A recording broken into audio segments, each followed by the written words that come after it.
The day I told my family I was opening a bookstore instead of joining their prestigious law firm, you would have thought I'd announced I was running away to join the circus. We were sitting in the formal dining room of our family estate, the same room where 3 generations of Whitmore lawyers had discussed their cases over dinner. A bookstore. My father's voice dripped with disdain. You're giving up a partnership track position at Whitmore and Associates for a bookstore. I straightened my shoulders, trying to project confidence I didn't entirely feel. Not just any bookstore. I have a vision for something different. My sister Elizabeth, already a junior partner at 28, didn't even try to hide her smirk. Oh, this should be good. Tell us about your vision, Sarah. I took a deep breath. I want to create a space that combines traditional books with modern technology. A place where technology? My father interrupted with a harsh laugh. You majored in English literature. What do you know about technology? That was my father, always ready to remind me of my supposed limitations. He'd never forgiven me for choosing literature over law at Yale, even though I graduated summa cum laude. I've been learning coding, I said quietly, taking online courses. I have ideas about how to enhance the reading experience. Coding? Elizabeth snorted. What's next? Rocket science. My mother, ever the diplomat, tried to smooth things over. Darling, we just want what's best for you. The firm has been in our family for generations. Your grandfather built it from nothing. And I want to build something of my own, I insisted. Something different. With what money? My father demanded. Because if you think you're using your trust fund for this ridiculous venture, I've already used it, I cut in. I bought the old Mason building downtown last week. The silence that followed was deafening. The Mason building was a historic property I'd loved since childhood, with its huge windows and original woodwork. It was also, admittedly, in desperate need of renovation. You spent your entire trust fund on that? That dump. My father's face had turned an alarming shade of red. It's not a dump. It has character. Potential. Potential to collapse, Elizabeth muttered. My father stood up, his chair scraping against the hardwood floor. Well, don't come crying to us when this fails. And it will fail, Sarah. The book industry is dying. Amazon has killed independent bookstores. Actually, I started to explain my plans for integrating digital innovation with traditional books. But he held up his hand. I don't want to hear it. You've made your choice. Now you can live with it. That was 6 months ago. Now, standing in my newly renovated bookstore, I let my hands trail along the polished shelves. The Mason building had transformed into something beautiful. Exposed brick walls contrasted with modern lighting. Comfortable reading nooks featured both plush chairs and subtle technological integration. But the heart of my vision sat in a back room, my workshop where I'd been developing something revolutionary. A way to bridge the gap between physical books and digital convenience. The bell above the door chimed, and I looked up to see Elizabeth walking in, designer heels clicking on the hardwood floors. So this is what throwing away a law career looks like, she mused, looking around with exaggerated distaste. At least it doesn't smell moldy anymore. I bit back a retort. Can I help you find something? Dad sent me. One last chance to come to your senses. She pulled out an envelope. A junior associate position. Your own office. All you have to do is admit this was a mistake. I glanced at the envelope, then at my laptop where my latest code was running. The prototype was almost ready. No thanks. Sarah, be reasonable. You've had your little rebellion. But this? She gestured around the store. This is just sad. I counted 3 customers all day. You've been watching my store. Someone has to document the failure. For the family records, she smiled sweetly. Did you know Dad's already taking you out of his will? All that Whitmore legacy going to someone who actually appreciates it. I thought of my mother's pained expressions at family dinners, my father's pointed silence whenever my name came up. 6 months of being treated like a cautionary tale. Thanks for the offer, I said calmly, but I'm good here. Elizabeth shrugged, dropping the envelope on a nearby table. Your funeral. But don't say we didn't try to save you from yourself. After she left, I locked the front door and went to my workshop. The prototype sat on my desk, a sleek device that looked deceptively simple. 6 months of work, countless failed attempts, and finally, it was ready. I picked up my phone and dialed the number I'd been given at last week's tech convention. Hello, Ms. Whitmore, a voice answered. Have you made a decision about our offer? I looked at the prototype, thinking about all the nights I'd spent learning to code, all the doubts I pushed through, all the mockery I'd endured. Yes, I said firmly. I'm ready to talk terms. Excellent. Our team will be there tomorrow morning. Amazon is very interested in your patent. I hung up and smiled, imagining my family's faces when they found out what I'd been developing in my sad little bookstore. My reading revolution device was about to change everything. The next morning, I arrived early to prepare for the meeting. But as I approached the store, I saw my father standing outside, Elizabeth at his side. "What's this about Amazon?" he demanded as I unlocked the door. "Elizabeth saw them mentioned in your calendar when she was here yesterday." Of course she had snooped. "It's none of your concern." "Everything about this family is my concern. Are you selling the store already?" Admitting defeat, I let them follow me inside, neither confirming nor denying anything. Let them think what they wanted. In an hour, they'd learn the truth. Right on schedule, 3 people in suits entered the store. The woman in front stepped forward, hand extended. "Sarah Whitmore. I'm Jennifer Chen, Head of Innovation at Amazon. We're very excited about your reading revolution technology." My father's face froze. Elizabeth's smirk faltered. "Technology?" my father echoed. Jennifer nodded enthusiastically. "The most innovative integration of physical books and digital technology we've seen. The prototype testing results are remarkable." I walked to my workshop, returning with the device. "Shall we begin the demonstration?" As I prepared to show them my invention, I caught a glimpse of my father's face. For the first time in my life, he looked at me with something other than disappointment. But it was too late for that now. I had built something without him, without his approval, without the Whitmore name opening doors. "Ms. Chen," I said, straightening my shoulders, "let me show you how we're going to revolutionize reading." I held the Reading Revolution device in my hands, aware of every eye in the room fixed upon it. The prototype looked deceptively simple. A slim, elegant frame about the size of a bookmark. "The problem with e-readers," I began, "is that they try to replace physical books entirely. But millions of readers still prefer the tactile experience of real books. What if we could combine both worlds?" I opened a hardcover book and placed the device along its spine. Small sensors embedded in the frame came to life, a soft blue glow emanating from its edges. "The reading revolution doesn't replace books, it enhances them," I explained, watching Jennifer Chen's eyes widen with interest. "The sensors scan and recognize any book instantly, providing digital features while you read the physical copy." I demonstrated how touching any page brought up a holographic overlay with dictionary definitions, translations, author notes, and interactive content.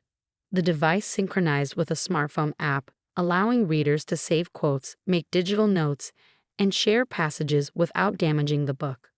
"But here's the real breakthrough," I continued, turning to a blank page in my notebook. "The text recognition algorithm doesn't just read printed words, it can digitize handwriting in real time."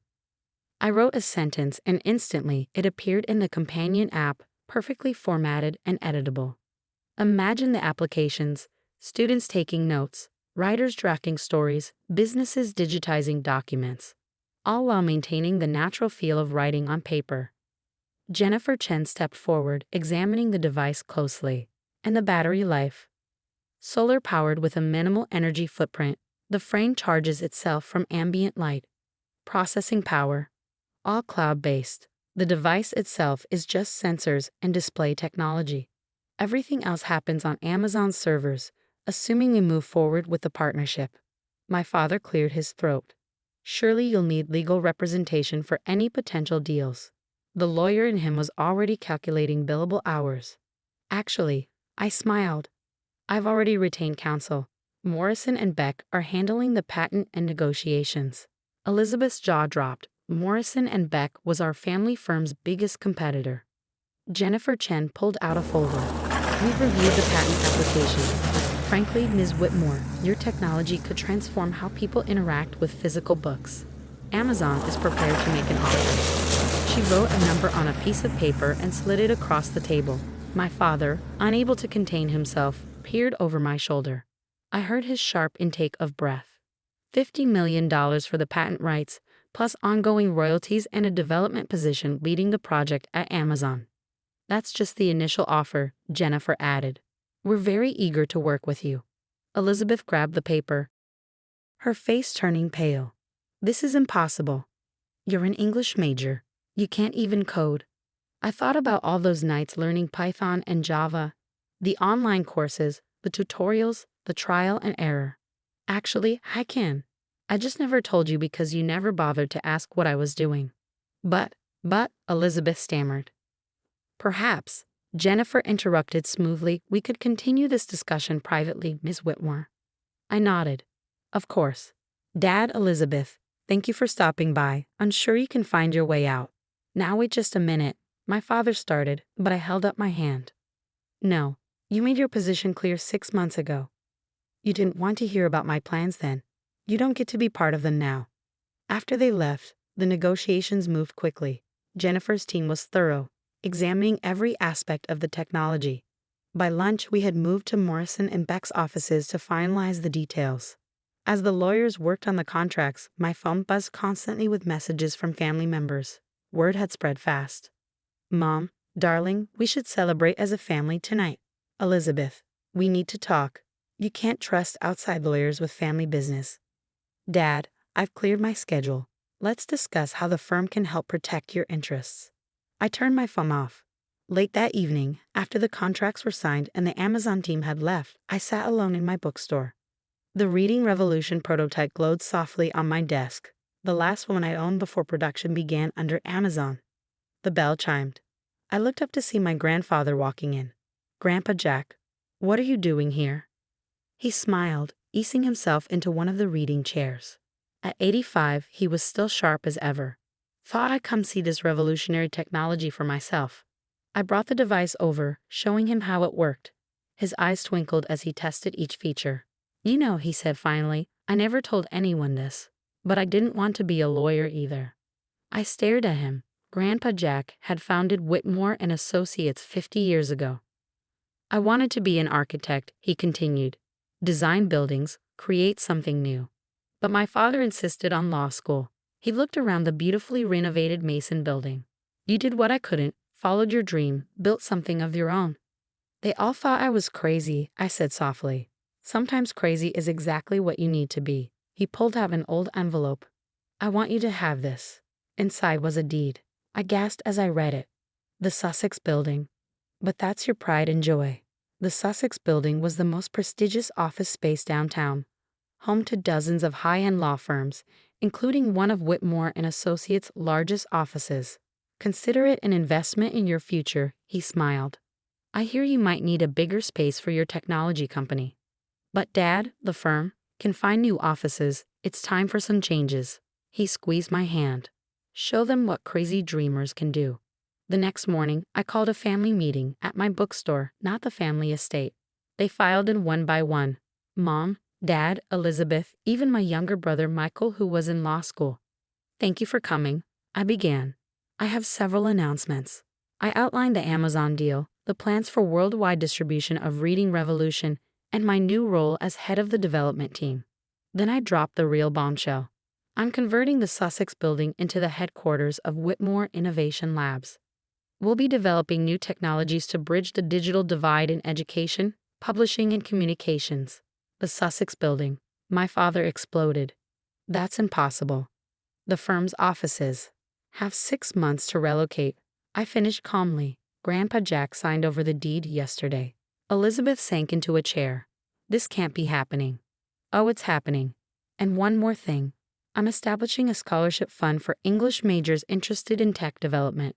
Because apparently, some people think you can't be both. My father's face had turned an interesting shade of purple. Now see here. No, you see, I cut him off. For years, you've all told me what I couldn't do. You laughed at my dreams, mocked my choices, and bet on my failure. But here's the thing about failure. It's a much better teacher than success. I picked up the Reading Revolution prototype. Every time you doubted me, I worked harder. Every dismissive comment made me more determined. So really, I should thank you. Sarah, my mother tried. We only wanted what was best. What was best for the family name, I corrected. But I've built my own name now, and I did it without the Whitmore legacy.